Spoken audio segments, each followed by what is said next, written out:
Channel take thrust. आज का video होगा हमारा लूसेंट सीरीज में हम देखेंगे कौन सा पुष्पभूति वंश एवं वर्धन वंश। बहुत दिनों के बाद लूसेंट सीरीज को फिर से हम एक बार चालू किए हैं। अब देखते हैं हम इसमें क्या है पुष्पभूति वंश एवं वर्धन वंश। इसके बारे में हम डिटेल से देखेंगे। पिछले कक्षा में हमने देखा था, पिछले वीडियो में हमने देखा था कौन सा वाकाटक राजवंश के बारे में देखा था। अब देखेंगे हम कौन सा पुष्पभूति वंश एवं वर्धन वंश के बारे में। देखते हैं क्या है इसमें। गुप्त वंश के पतन के बाद नए राजवंशों का उदय है। उसमें कौन से हुए? उनमें मैत्रक, मैखरी, पुष्पभूति, परवर्ती, गुप्त और गौर प्रमुख हुए। ये कभी जो है कभी है जो ए वाले स्टेटमेंट एग्जाम में डायरेक्ट पूछ देता है कि गुप्त वंश के बाद निम्न में किस वंशों का उदय हुआ, तो उनमें से कौन हो जाएगा? मैत्रिक वंश हो जाएगा, मैखरी वंश हो जाएगा। मैखरी, पुष्पभूति, परवर्ती, गुप्त और गौड़ प्रमुख हो जाएंगे इसमें। अब क्या बोलता है इसमें? इन राजवंशों में पुष्पभूति वंश के शासकों के सबसे विशाल साम्राज्य किसकी थी? तो पुष्पभूति वंश या वर्धन वंश के सबसे विशाल साम्राज्य थी। अब देखते हैं पुष्पभूति वंश के संस्थापक कौन थे। पुष्पभूति वंश के संस्थापक खुद पुष्पभूति था। इसकी राजधानी कहाँ थी? थानेश्वर थी। पुष्पभूति वंश के संस्थापक पुष्पभूति थे, उसकी राजधानी कहाँ थी? थानेश्वर थी, जो वर्तमान में हरियाणा प्रांत के कुरुक्षेत्र जिले में स्थित वर्तमान थानेश्वर स्थान थी। तो पुष्पभूति वंश के संस्थापक कौन थे? पुष्पभूति थे, और उसके राजधानी कहाँ थी? थानेश्वर थी। कभी जो है राजधानी एग्जाम में देखने को मिलता है कि पुष्पभूति वंश की राजधानी कहाँ थी? थानेश्वर थी। हम आगे एक और राजधानी है, इसका चर्चा हम आगे करेंगे। प्रभाकर वर्धन इस वंश की स्वतंत्रता का क्या था? जन्मदाता था। कौन सा? प्रभाकर वर्धन इस वंश की स्वतंत्रता का जन्मदाता था तथा प्रथम प्रभावशाली शासक था, जिसने परम भट्ट तारक तथा महाराज धीराज जैसे सम्मानजनक उपाधियां धारण किया था। किसने किया था? तो प्रभाकर वर्धन ने परम भट्ट तारक, महाराज धीराज जैसे सम्मानजनक उपाधियां धारण किया था। प्रभाकर वर्धन इस वंश का सबसे स्वतंत्र, इस वंश की स्वतंत्रता का जन्मदाता बोला जाता है। अब देखते हैं प्रभाकर वर्धन की पत्नी कौन थी? यशोमती थी। प्रभाकर वर्धन की पत्नी ये भी एग्जाम में पूछा हुआ क्वेश्चन है कि प्रभाकर वर्धन की पत्नी कौन थी? यशोमती थी। इनके दो पुत्र थे। प्रथम पुत्र थे राजवर्धन, दूसरे पुत्र थे हर्षवर्धन, और एक कन्या कौन थी? राजश्री एक कन्या थी। राजश्री का विवाह किसके साथ हुआ था? तो मौखरी राजा ग्रहवर्मन के साथ हुआ था। मौखरी राजा किसके साथ हुआ था? ग्रहवर्मन के साथ हुआ था, जो कि गुप्त काल के बाद ये सब राजाओं का उत्पत्ति हुआ था। कौन सा? मैत्रक हो गया। मैत्रक वंश, मौखरी, पुष्पभूति, परवर्ती, गुप्त और गौर वंश थे। तो उन्हीं में एक राजा थे मौखरी राजा ग्रहवर्मन के साथ ही राजश्री का विवाह हुआ था। राजश्री कौन थी? तो प्रभाकर वर्धन की बेटी हुई, और राजवर्धन और हर्षवर्धन के बहन हुए, और ग्रहवर्मन के साथ विवाह हुआ था। ग्रहवर्मन किस वंश के था? तो मौखरी वंश के था। मालवा के शासक देवगुप्त। अब इसमें देखते हैं, मालवा के शासक देवगुप्त ने ग्रहवर्मन की हत्या कर दी। तो ग्रहवर्मन की हत्या कौन किया? तो मालवा के शासक कौन किया था? देवगुप्त ने। ये एग्जाम में इंपॉर्टेंट क्वेश्चन है। इससे क्वेश्चन यही सब देखने को मिलता है कि मालवा के शासक ज़्यादातर क्वेश्चन प्रभाकर पुष्पभूति वंश में इसी से देखने को मिलता है कि ग्रहवर्मन की हत्या किसने किया? तो ग्रहवर्मन की हत्या किसने किया था? मालवा के शासक कौन किया? देवगुप्त ने ग्रहवर्मन की हत्या कर दी, और राजश्री को बंदी बनाकर कहाँ डाल दिया? कारागार में डाल दिया। अब देखते हैं राजवर्धन ने देवगुप्त को मार दिया। परंतु देवगुप्त के मित्र गौड़ा नरेश शशंक ने धोखा देकर किसको मार दिया? तो राजवर्धन की हत्या कर दी। और शशंक कौन था? शशंक स्वयं मतलबी था। इसने बोधगया को कटवाया था। नोट वाले जो है बहुत इंपॉर्टेंट लाइन है ये वाला कि शशंक कौन था? तो शशंक कौन था? तो शशांक एक सैम मतलबी था और उसने बोधि वृक्ष बोधगया के बोधि वृक्ष जो है उसको कटवाया था। और नरेश शशांक ने धोखा देकर किसको मार दिया, राज्यवर्धन को मार दिया था। और राज्यवर्धन ने किसको मारा था, तब देवगुप्त को मारा था। और देवगुप्त किसे मारा था, तो देवगुप्त मार दिया था ग्रहवर्मन को मारा था। इसी तरह से क्वेश्चन ये इसमें देखने को मिलता है कि कौन किसको मारा, ज़्यादातर क्वेश्चन इसमें यही से देखने को मिलता है। अब देखते हैं, राजवर्धन की मृत्यु के बाद 606 ईस्वी में 16 वर्ष की अवस्था में 606 ईस्वी में 16 वर्ष की अवस्था में हर्षवर्धन थानेश्वर की गद्दी पर बैठा। हर्ष को क्या बोला था, शिलादित्य के नाम से जाना जाता है। और इसने परम भट्ट तारक नरेश की उपाधि धारण किया था। परम भट्टारक की उपाधि किसने धारण किया था, प्रभाकर वर्धन ने भी जारी किया था। और परम भट्टारक नरेश की उपाधि किसने धारण किया, तो हर्षवर्धन ने उपाधि धारण किया था। हर्षवर्धन ने शशांक को पराजित करके कनौज पर अधिकार कर लिया और अपनी राजधानी बनाई। पहले कौन था, प्रभाकर वर्धन के टाइम पुष्पभूति वंश के संस्थापक कौन हुए, पुष्पभूति हुए। और उसने राजधानी कहाँ बनाया, तो थानेश्वर बनाया। ऐसे हर्ष ने शशांक को पराजित करके अपनी राजधानी कहाँ बनाया, तो कनौज। हर्ष ने शशांक को पराजित करके और कनौज पर अधिकार किया और अपनी राजधानी कहाँ बनाया, तो कनौज में बनाया। कभी कभी एग्जाम में देखने को मिला कि हर्षवर्धन ने अपनी राजधानी थानेश्वर से कहाँ स्थानांतरित किया, तो कनौज में स्थानांतरित किया। और कौन सा उपाधि कौन सा धारण किया था, परम भट्टारक नरेश, क्योंकि इसने नरेश शशांक को हरा करके परम भट्टारक नरेश की उपाधि धारण किया था। वंस अगेन हम देखेंगे कि कौन किसको वार में कौन कहाँ मरा है, क्योंकि ज़्यादातर क्वेश्चन इसी से देखने को मिलता है। जैसे देखते हैं, राजश्री कौन थी, प्रभाकर वर्धन की बेटी हुई राजश्री का विवाह किसके साथ हुआ था, तो मोखरी राजा ग्रहवर्मन के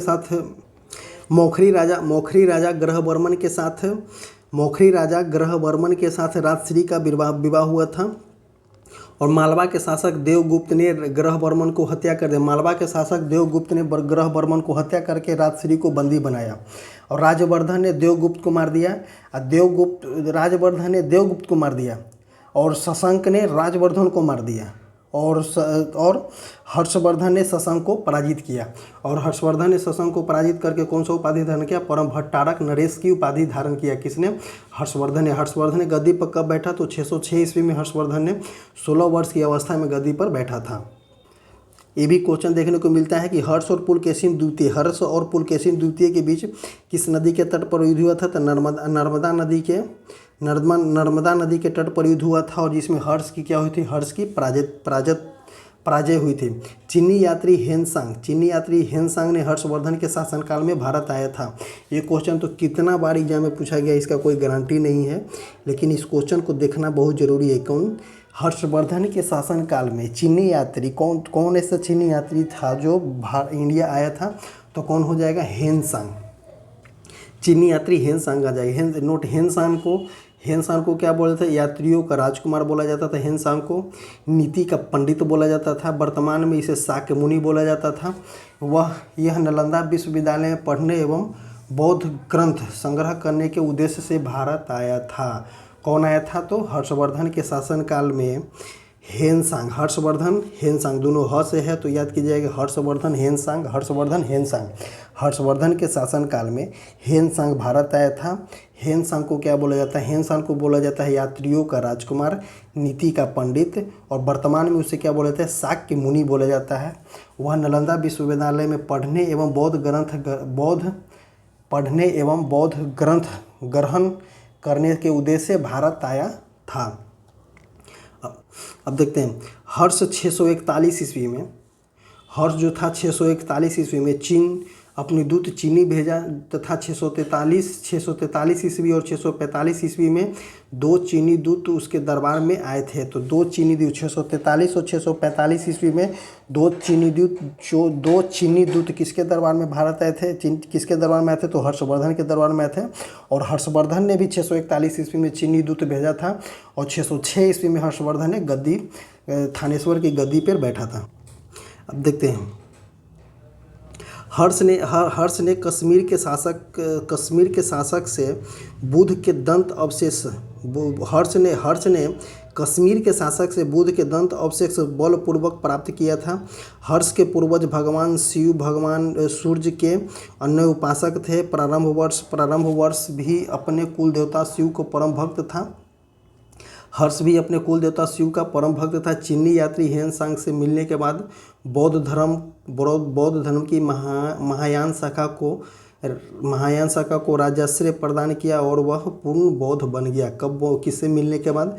ह्वेनसांग से मिलने के बाद हर्ष ने बौद्ध धर्म अपना लिया, बौद्ध धर्म के महायान शाखा को अपनाया। और उससे पहले वो कौन था? शिव के उपासक था और अपने कुल देवता शिव का परम भक्त भी था हर्ष ने। हर्ष के समय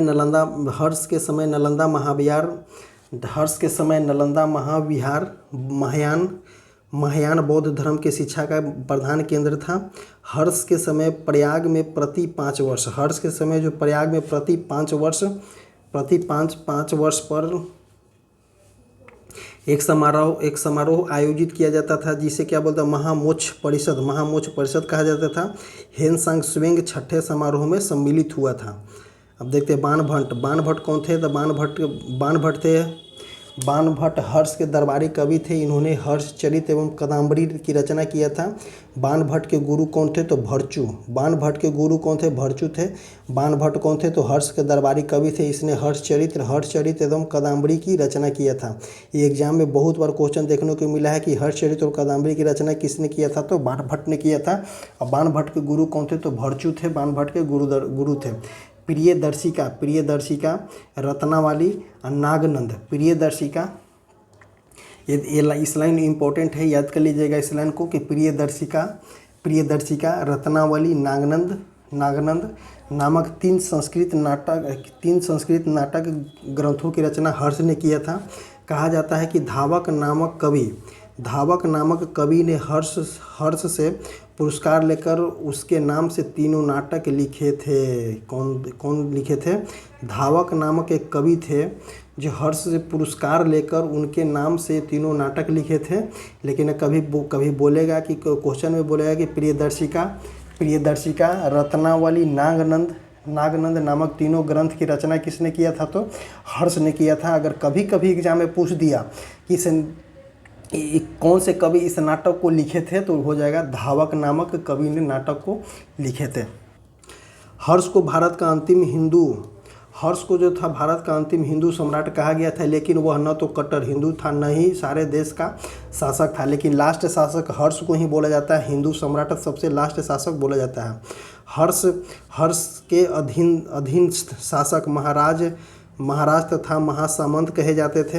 हर्ष के मंत्रिपरिषद के मंत्री सचिव या अमात्य कहलाते थे। ये सब क्वेश्चन एग्जाम में देखने को मिलते रहता है कि हर्ष के मंत्रिपरिषद में मंत्री को सचिव या अमात्य कहा जाता था, जो कि परिवर्तित नाम है। ये सब देखने को मिलते रहता है।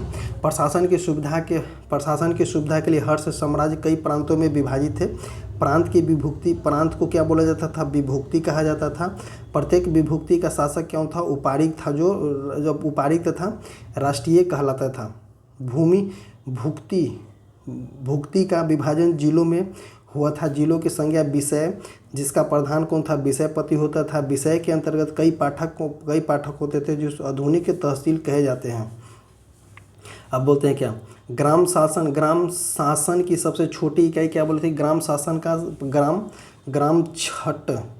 शासन का सबसे छोटी इकाई थी। ग्राम शासन का प्रधान तो होता था कौन सा? ग्रामा छपटलिक जो तो था किसका? ग्राम शासन का प्रधान होता था। हर्षचरित के अनुसार हर्ष की मंत्रिपरिषद के नाम भंडी किसको था? प्रधान सचिव को भंडी बोला जाता था। सिंहनाद किसको बोला था? प्रधान सेनापति को सिंहनाद बोला जाता था। कुंतल किसको बोला था? अश्व सेना का प्रधान को कुंतल बोला था। स्कंदगुप्त किसे बोला था? गज सेना का प्रमुख को क्या बोला जाता था? स्कंदगुप्त बोला जाता था। स्कंदगुप्त गुप्त साम्राज्य वाले नहीं। वंस अगेन हम देखेंगे भंडी किसको बोला जाता? प्रधान सचिव को भंडी बोला जाता। सिंहनाद किसको बोला था? प्रधान सेनापति को सिंहनाद बोला जाता था। कुंतल को क्या बोला था? अश्व सेना का प्रधान बोला जाता था। स्कंदगुप्त को क्या बोला? गज सेना का प्रधान बोला जाता था। पुलिसकर्मियों को चाट भाट कहा जाता था। चाट भाट, गुप्त साम्राज्य में पुलिसकर्मियों को चाट भाट ही बोला जाता था। दंडपाशिक तथा दंडिक पुलिस विभाग के अधिकारी होते थे। अश्वसेना के अधिकारियों को क्या बोला जाता था? बृहदेश्वर बोला जाता था। पैदल सेना के अधिकारी को क्या बोला? बलाधिकृत या महाबलीधिकृत बोला जाता था। हर्षचरित में सिंचाई के साधन के रूप में तुला यंत्र मतलब कि जल पंप का उल्लेख मिलता है। हर्ष के समय मथुरा सूती वस्त्रों के निर्माण के लिए प्रसिद्ध था। हर्ष के समय सूती वस्त्रों का निर्माण के लिए कौन प्रसिद्ध था? तो मथुरा।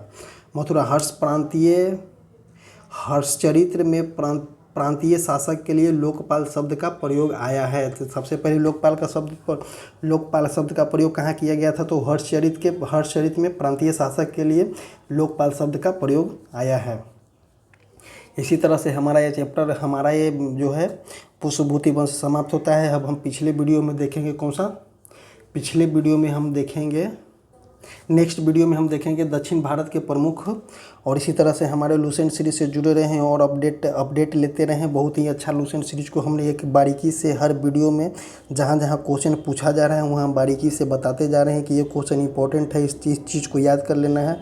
और याद करना है तो कैसे याद करना है, हर चीज़ को हमने वीडियो में क्लियरिफिकेशन से बताते गया है। हमारे टेलीग्राम चैनल से जुड़ने के लिए कमेंट बॉक्स और डिस्क्रिप्शन बॉक्स में टेलीग्राम का लिंक दिया हुआ है। आप वहां जाकर के टेलीग्राम चैनल से जुड़ जाएं और हर तरह के खबर को लेते रहें। Thank you, bye bye, take care, जय हिंद।